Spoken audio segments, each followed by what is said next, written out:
Bem-vindo à TV Crossover Brasil. Este é o Momento Crossover e eu sou o Eduardo Pardini.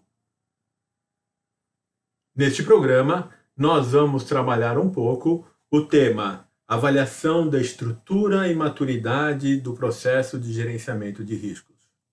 Nós sabemos que gestão de risco é aquele processo que, de uma maneira lógica e estruturada, antecipa e trata os eventos que podem trazer um impacto negativo na capacidade da organização atender aos seus objetivos, sejam eles estratégicos ou sejam eles operacionais. Para que nós possamos fazer o gerenciamento de risco, nós precisamos de uma estrutura. Essa estrutura é definida com base nos objetivos. Então, eu tenho os objetivos, eu tenho que identificar os riscos que podem impactar esses objetivos. Nós trabalhamos 4 camadas de riscos: riscos inerentes, riscos de tecnologia, risco de fraude e risco de compliance. A partir do momento em que eu conheço o risco, eu preciso conhecer os seus fatores de risco. E nós vamos, então, com este conhecimento, fazer uma avaliação, conhecer a magnitude do risco. Vamos conhecer o risco bruto. A magnitude do risco ela é calculada através da probabilidade vezes o impacto. Então, nós temos ali a métrica de probabilidade, temos a métrica de impacto, fazemos essa multiplicação e nós encontramos, então, o risco bruto. Uma vez que eu conheço o risco bruto, eu posso trabalhar as suas respostas. Nós temos 4 tipos de respostas: aceitar, compartilhar, evitar e mitigar o risco. Quando nós falamos mitigar o risco, eu estou falando de incluir um controle interno para dar resposta a esse risco. E se for necessário, eu crio um plano de contingência. Então, toda essa estrutura ela tem que estar estabelecida dentro do processo de gestão dessa operação para que ela realmente faça o gerenciamento de risco. Lembrando que o grande objetivo da gestão de risco é permitir que o risco bruto seja trazido ao risco residual. E esse risco residual tem que estar alinhado ao apetite a risco da organização. Toda essa estrutura precisa ser monitorada. E uma vez que ela é monitorada, nós vamos aprendendo e vamos melhorando este processo de gerenciamento de risco. Então, essa é a estrutura. Essa estrutura precisa estar alinhada e aliada a alguns atributos importantes para que nós tenhamos um efetivo gerenciamento de risco. A gestão de risco tem que estar integrada à cultura. O conselho tem que estar parte do gerenciamento de risco. Ele faz parte deste processo. Deve haver um forte comprometimento da gestão executiva com a gestão de risco. O apetite a risco da operação tem que ser conhecido. O processo de gestão de risco tem que ser robusto. E deve haver um monitoramento contínuo. Monitoramento dos riscos através dos seus fatores de riscos e um monitoramento contínuo de toda a estrutura de gerenciamento de risco para que ele possa ser aperfeiçoado. Estes são as camadas, ou esses são os atributos que precisam ser avaliados para que nós possamos entender se a estrutura de gerenciamento de risco faz sentido e pode ser melhorada ou então se eu tenho um grau de maturidade já relevante dentro da operação. Para que nós possamos fazer uma avaliação, é importantíssimo nós definirmos um padrão de boas práticas, um paradigma de boas práticas. Vocês podem utilizar a ISO 31000, vocês podem utilizar o COSO-RM, ou vocês podem utilizar qualquer outra estrutura que vocês acreditem que seja uma estrutura de boas práticas. Nós vamos utilizar o COSO-RM. A maioria dos nossos trabalhos são suportados pelas estruturas COSO. Então, nós vamos utilizar este paradigma. Vamos entender um pouco quais são os itens, quais são os atributos que devem estar presentes em cada um daqueles pontos importantes para a avaliação da gestão de risco. Primeiro, vamos falar da integração à cultura. O gerenciamento de risco deve estar integrado a esta cultura. Ele tem que tem que haver uma consciência de risco plena em toda a organização, em todos os níveis. As pessoas devem conhecer e entender, devem tomar as decisões pensando em risco, da alta gestão até os níveis de decisões mais baixos. Deve haver uma política de gestão de risco que está amparando todos esses passos, todas essas atividades de gestão de risco. A estratégia da operação, a estratégia da companhia, ela tem que estar integrada com a visão de risco. Ela precisa trabalhar com esta maneira. Eu tenho que entender que não dá para falar de estratégia se eu não falo de risco. Deve haver um compromisso assumido e deve demonstrar este compromisso, a empresa e os gestores, com os valores éticos da corporação. Sem ética não existe nenhum tipo de boas práticas dentro desta organização. E deve haver um comprometimento grande com a competência. Competência faz parte dos requisitos de governança. De nada adianta nós termos um excelente, um excepcional sistema de gerenciamento de risco se eu não tiver pessoas com a competência adequada na tomada de decisão. Não vai adiantar nada. Aí a importância, não só para o gerenciamento de risco, mas para controles internos e também para a governança sobre o comprometimento com a competência. E a empresa precisa demonstrar isso. O conselho de administração, por sua vez, hoje em dia, ele faz parte do gerenciamento de risco. Lembrem-se que com o advento da atualização do COSO ERM, vêm alguns conceitos que nós não utilizávamos antes.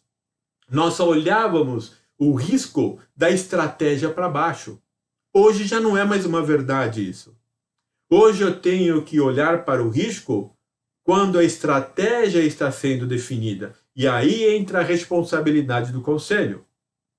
O primeiro risco que uma empresa tem é de ter objetivos estratégicos não alinhados à sua missão.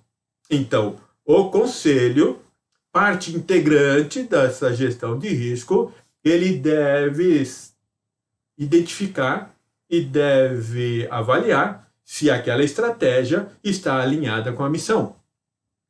Se aquela estratégia que estiver alinhada com a missão está dentro do apetite a risco da corporação.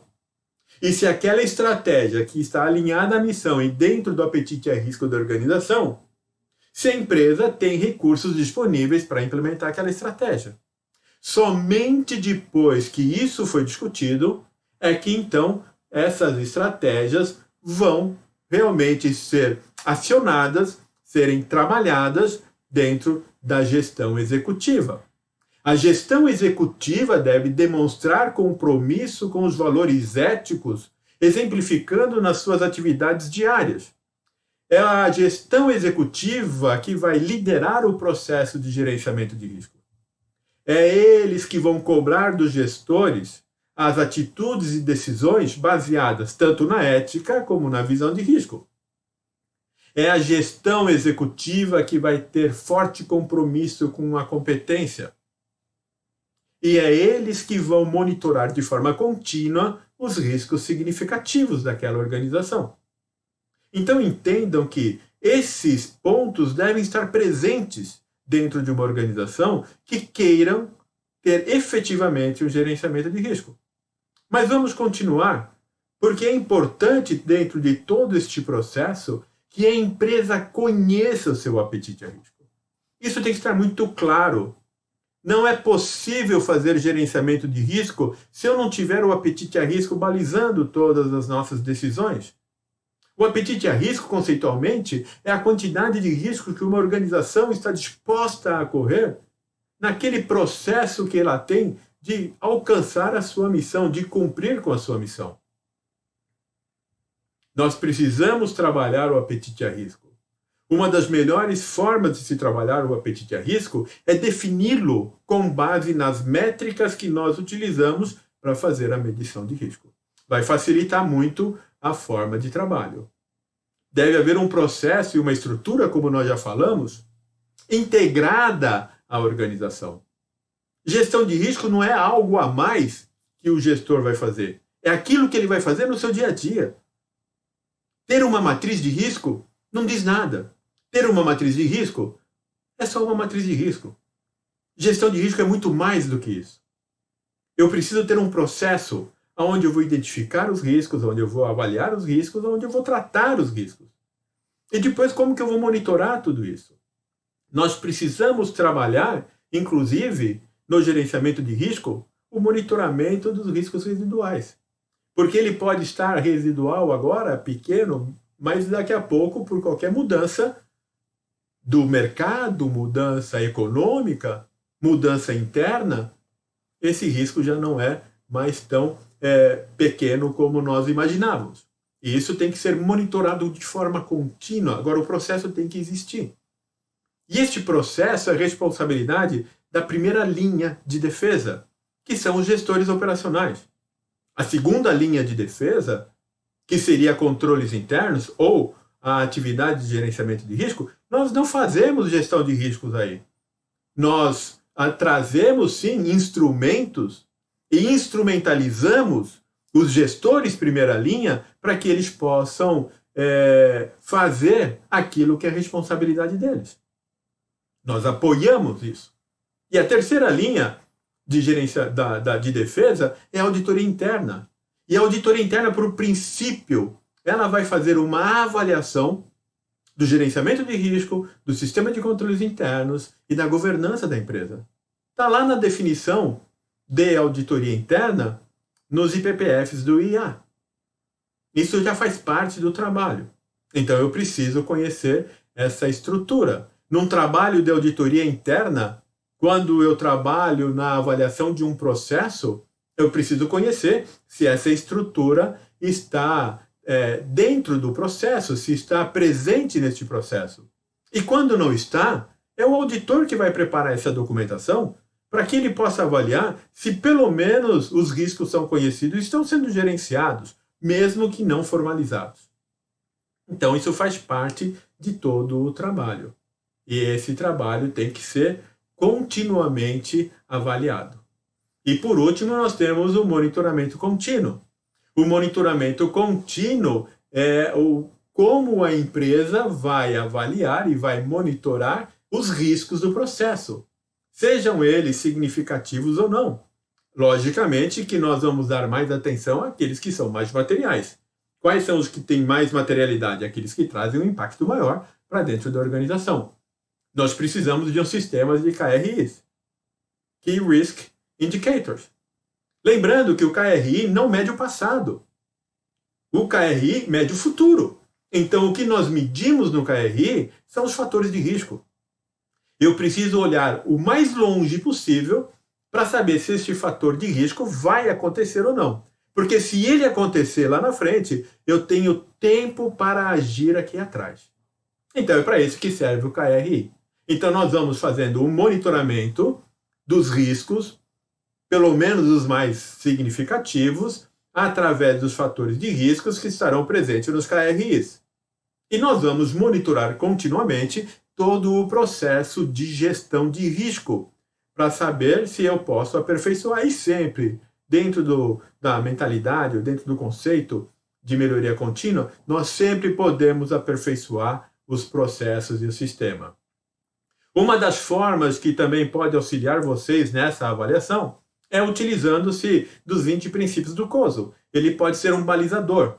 E aí você pode trabalhar entendendo se nós estamos aderentes, se a empresa está aderente ou não a esses princípios. É um bom começo e um bom suporte para que vocês possam fazer a avaliação do grau de maturidade, do grau da estrutura de gestão de risco. Eu posso ter uma estrutura ainda incipiente, inexistente, eu posso ter aquela que é básica, eu posso ter aquela que é intermediária ou então aquela que é madura.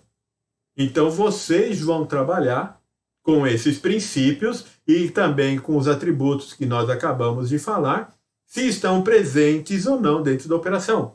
E aí define se ela é básica, se ela é intermediária ou se ela é madura. O que é que nós podemos fazer de melhorias em todos os processos, amparado pela melhor prática, para que nós possamos tornar toda essa atividade a mais maduro possível. Então, todo este trabalho, e aí se utilizando um pouco dos procedimentos de auditoria e também de controles internos, vocês vão fazer essa avaliação através de entrevistas, através de checklists, criando questionários, até um Risk Self-Assessment, se for necessário, o que não é fácil, né? Tem que ter um trabalho anterior para que isso aconteça. Vocês vão verificar, vocês vão analisar toda a estrutura, fazer testes de validação, tudo aquilo que nós fazemos numa atividade de auditoria ou então de avaliação de controles internos. Vocês vão se pautar com as evidências obtidas neste trabalho, com esses procedimentos, para que vocês possam pontuar a maturidade e o grau de eficiência e eficácia dessa estrutura de gerenciamento de risco. Nada mais simples do que isso. Muito bem, agradeço assistirem mais uma vez a TV Crossover Brasil, e este é o Momento Crossover. Eu sou o Eduardo Pardini e vejo vocês no próximo programa. Até lá, hein?